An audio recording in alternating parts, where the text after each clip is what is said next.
I think that's better. Hey everyone, so welcome to the press conference Action on Food Hub on the road to COP30.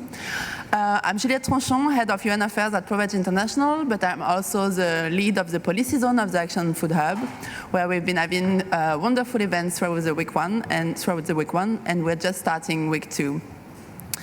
So today we want to talk a bit about COP30 and the role of civil society in the Action on Food Hub community. I just want to give a quick update on the state of negotiation. So the agriculture part seems to be over for now, but the NCQG is not going so well. Conversations are starting, and we are still far from securing an agreement on climate finance. But that's why we're also here today to highlight some positive aspects of our work, especially in food systems. We're going to share what the Action on Food Hub community has already achieved.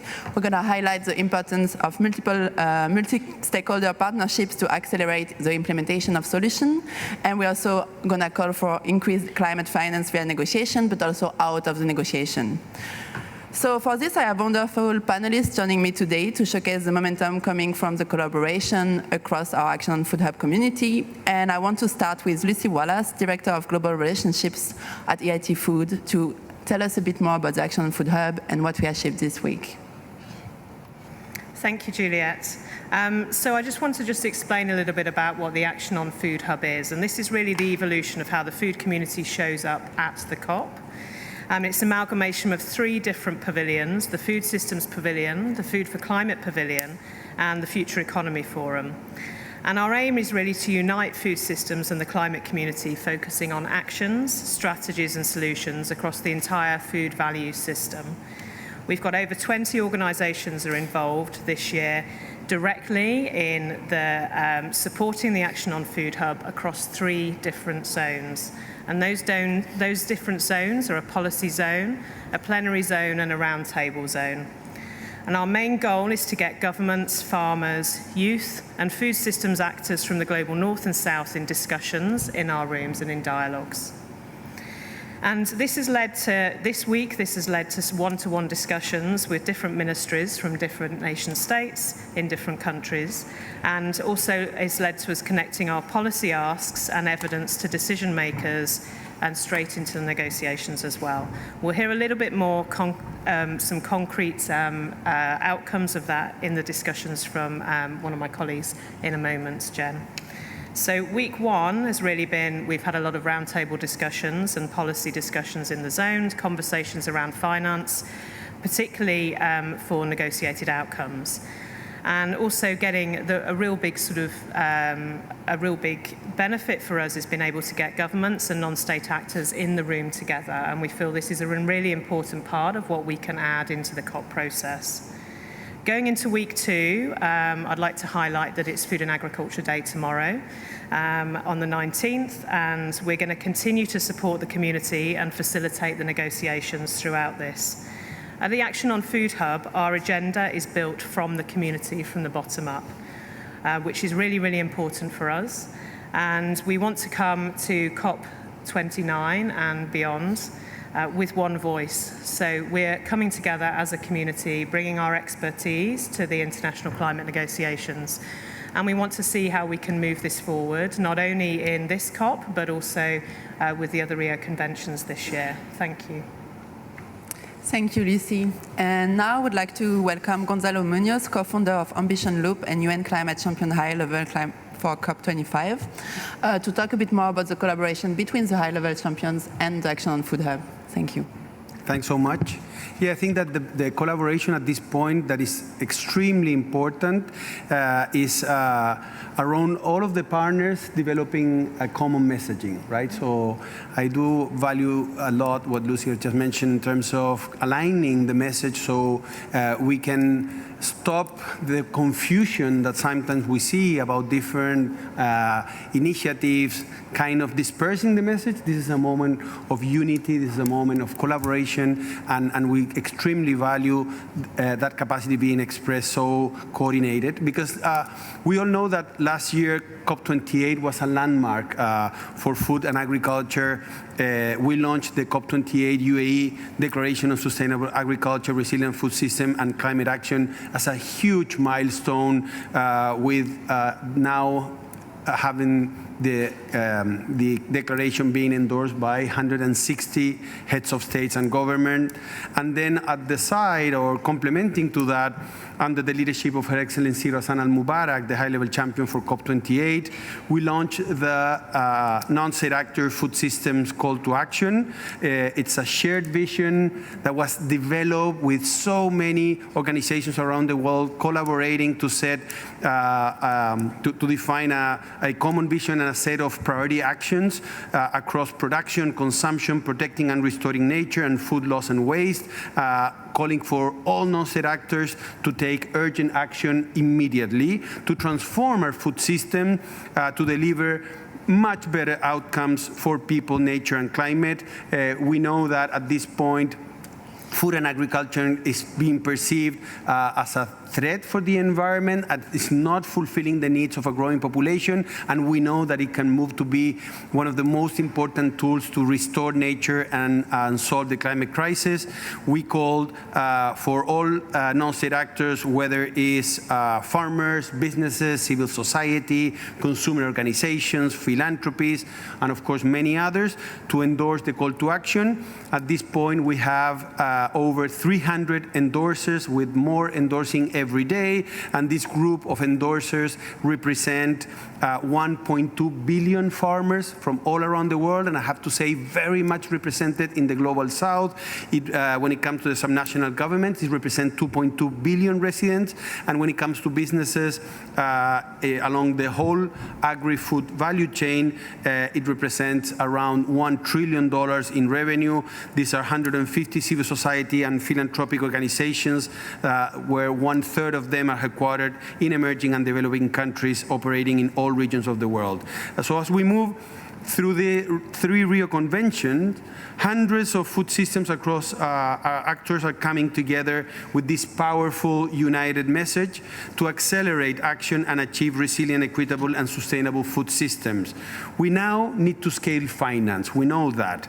And we need all sources of finance to urgently be reoriented. We know how much of the damage of the wrong incentives are generating. We have subsidies that are creating more damage than good. And we need to fund resilient, sustainable, and equitable food systems. We must secure that at least $260 billion a year are available to help the current agri-food emissions by 2030, as well as ring-fencing finance to address adaptation and loss and damage among rural communities. I'm quoting the World Bank. So for governments, we need to increase incentives and repurpose harmful agricultural subsidies in line with Target 18 of the Global Biodiversity Framework, and create necessary conditions for private finance. For financial institutions, we need to align financial flows with the goals of the Paris Agreement and Global Biodiversity Framework, and urgently shift capital away from deforestation-related commodities. And for business, they need to share costs and risk across and beyond the value chain to support farmers to scale up sustainable, regenerative, and agroecological approaches, and adapt and build resilience to climate impact. Thank you very much. Thank you so much. Now I would like to welcome on stage Jennifer Shaw, Senior Director, Climate Resilient Food System at the Environmental Defense Fund, to talk a bit more about finance and power of the community to help support local farmers, women, indigenous peoples, and youth, especially as a partner of the Action Food Hub. Thanks, Juliet. As Juliet said, I'm Jennifer Chow with the Environmental Defense Fund. We've been hosting and involved in many of the agriculture climate finance discussions this week. One of the things that we've really heard, echoing our last speaker, is the need for what the community calls patient finance. And I think that really speaks to the need to value farmers and the production systems that we have in a way that we haven't truly done in the past. In order to do that, we need to be looking at the value of adaptation and resilience a little bit longer term than we have, and that includes for private finance, public finance. This is why we call for things like blended capital, because In fact, the old ways of finance aren't going to work for those kinds of models. So talk to a farmer, understand why the return on investment there is so valuable in a way that we haven't talked about return on investment in the past. It's a reason why the global goal on adaptation is so critical in this year's process, as well as the NCQG.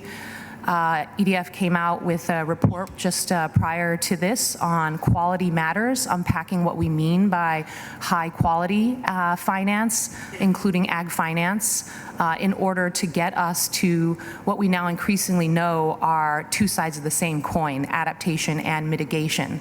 So for our community, and I just want to say for the Action on Food Hub, this is our third year of bringing the food systems community together with climate. I think our first year, we were really trying to figure it out. Our second year, I think we were advocating a lot for our own issues.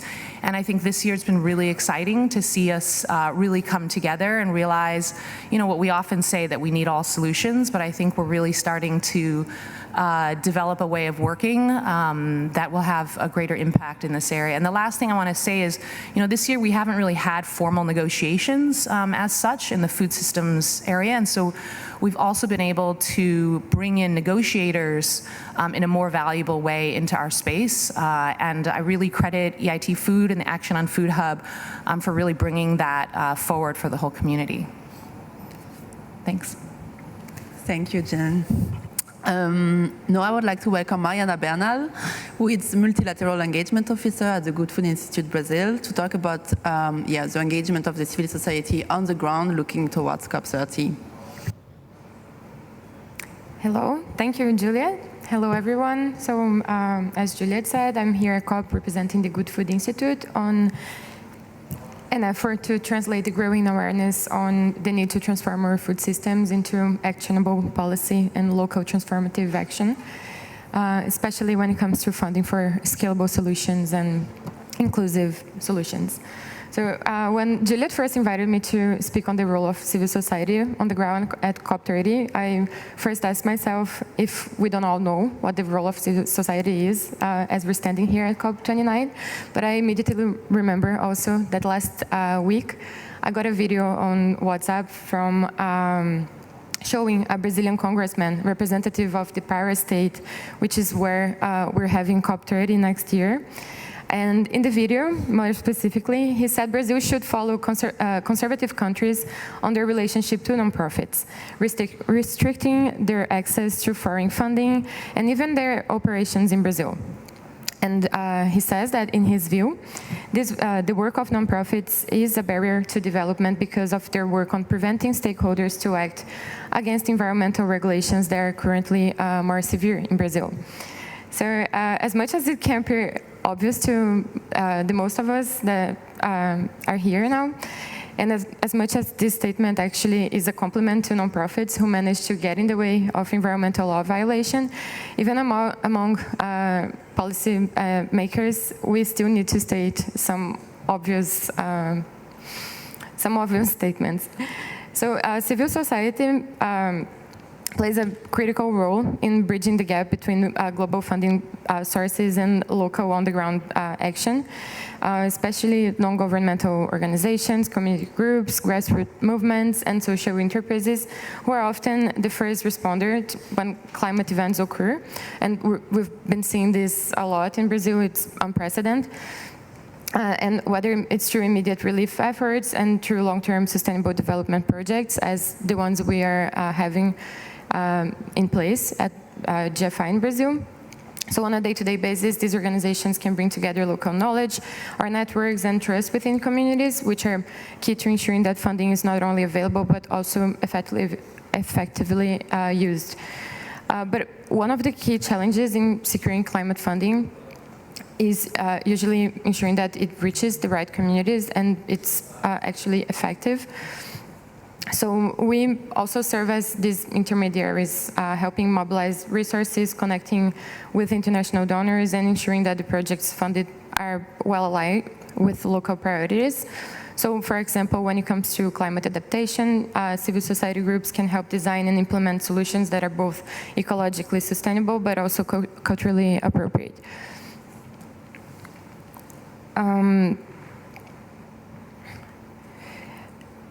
So drawing a bit on GFI's case, we have this bridging hole very clear. So we not only work with government and policymakers and multilateral agencies, but also with the industry and the consumers, and also the researchers that are drawing the research that will address these consumer inclinations to eat more sustainably and specifically plant-based proteins.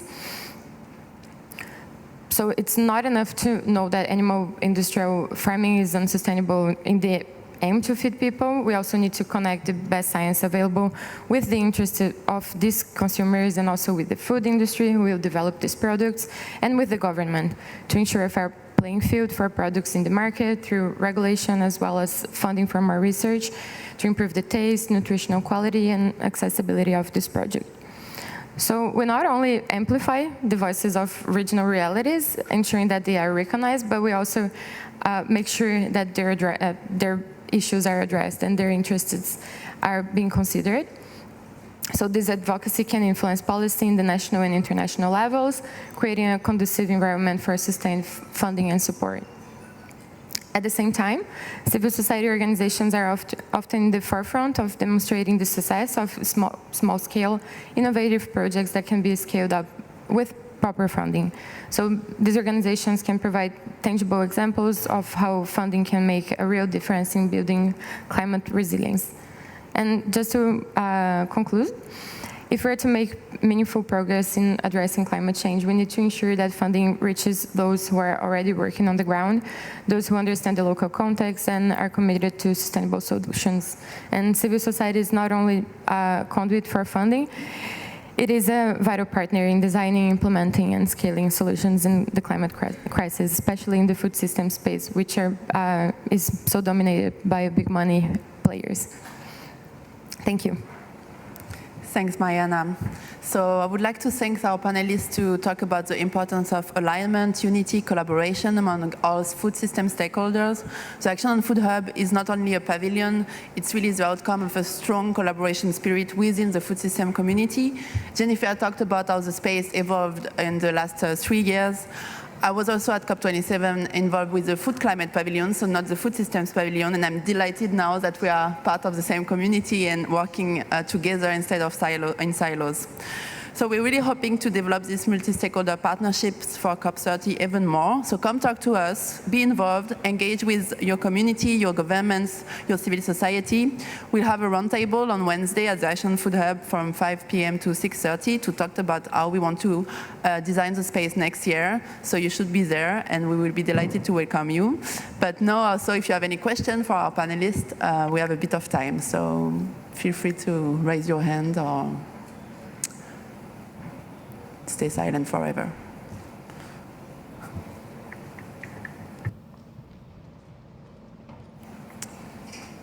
I don't see any questions, so we can also wrap up. And yeah, come to see us at the pavilion, B21. It's a... Oh.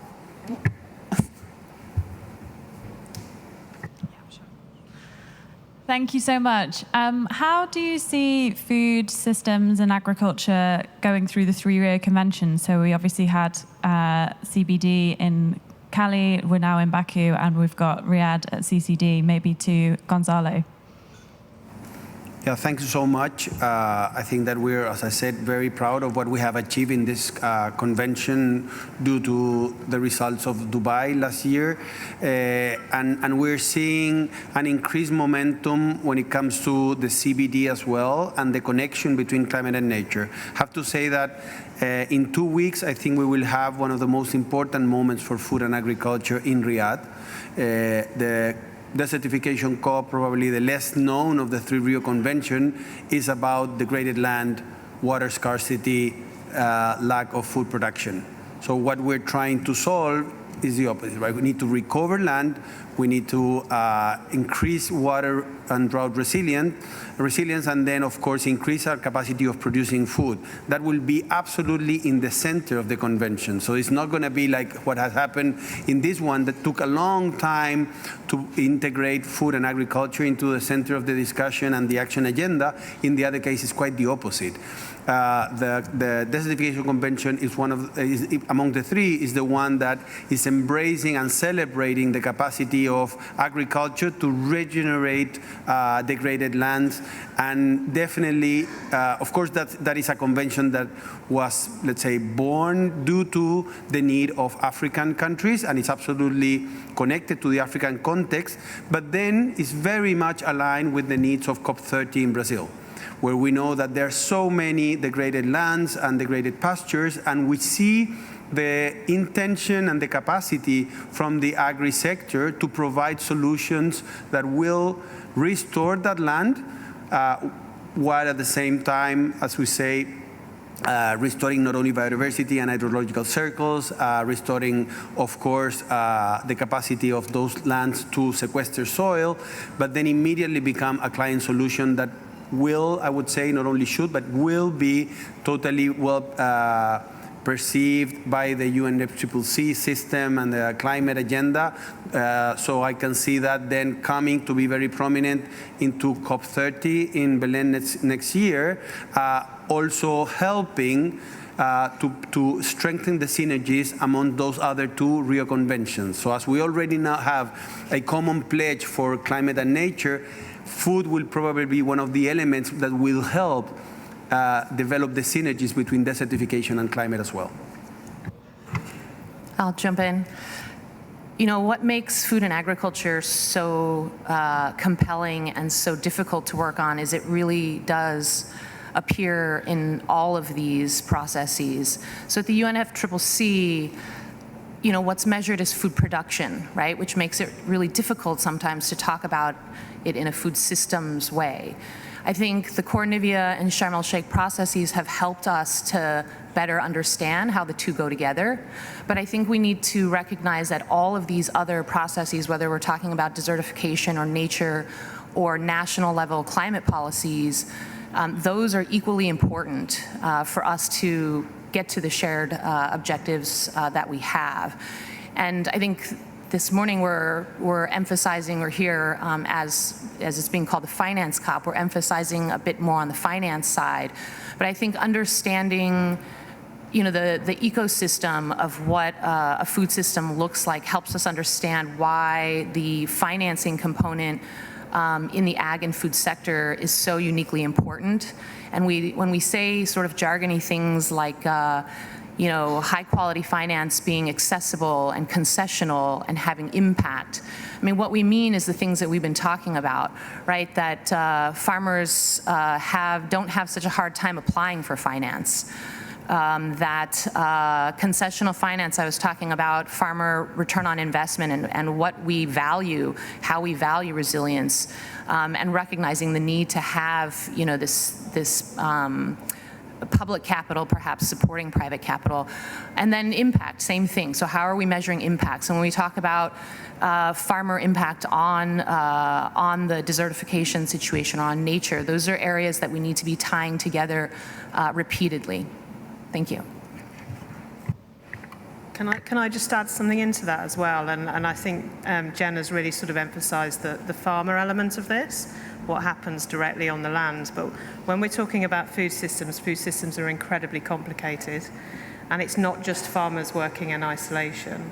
So we need to take an entire food systems approach. So yes, we should definitely be looking at finance on farm and the implications for farmers. But actually what is the benefit of this community coming together is that we look at the whole food system, because none of these things happen in isolation. It's incredibly important to take that systems approach.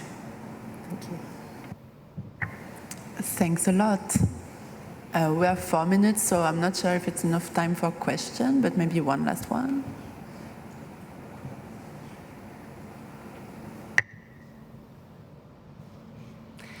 How can we address the funding gap for food systems transformation and move things forward in the negotiations at hand? Maybe to Jennifer. Okay, thank you for that. So, one of the things that we're really focused on is recognizing that private capital, whether it's from, traditional finance providers like banks, whether it's from industry, have to be part of the solution. We talk about these numbers that seem ridiculous in terms of what we need to meet the gap. And we're not going to meet the gap without all the financing that's out there. And I think one of the things we're really trying to get clearer on is what's moving the finance providers, right? Whether it's philanthropy, whether it's a bank, a traditional bank, whether it's a global financial institution, whether it's industry, how do they calculate and manage risk? How can we help them to manage and see risk in terms of 10-year resilience models rather than 5 or 2 years? I mean, I think that's something that the global community is talking about, but we really need to help our finance providers see this better. And one of the ways to do that is to also make sure that the people who produce our food are in the room. Thanks. Thank you. Then I think we can wrap up. B21, Wednesday, 5 p.m. Come to talk about the Action on Food Hub at COP30. Thank you.